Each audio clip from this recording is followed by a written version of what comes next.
Сәлем достар, сіздермен денсаулық каналы. Бүгінгі тақырып тісті емдемеудің топ 3 зияны. Стоматологиялық аурулар өздігінен жойылмайды.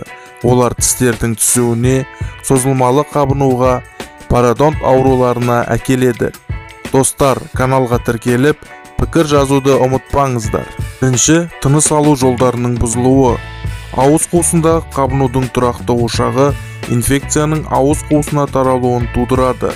Жеңіл жағдайда бұл жиі тамақ ауруы, суық тию, ауыр жағдайда қанмен улану, бүйрек аурулары, ревматизм, жүрек проблемаларына әкеледі.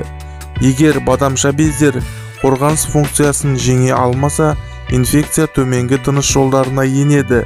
Осыған байланысты суық тию, бронхит, пневмония кезінде ауыр асқынулар пайда болады. Екінші, гайморит. Инфекция жоғарғы жақ синусына еніп, оларға әсер етеді. Қатты бас ауруларын, жоғарғы температураны, мұрында тұрақты іріңді шырышты бөлімдерін тудырады. Тиісті емделусіз синусит созылмалы түрде ауысады, менингит тудыруы мүмкін. Үшінші, ас қорыту жүйесі. Егер тістер ауырса немесе ішінара бұзылса, шайнау жеткілікті мұқият болмайды.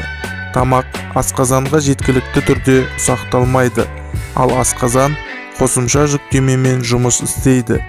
Бұл ас қорыту бұзылыстарын, шырышты жарақаттарды, гастритті және де язваны тудырады.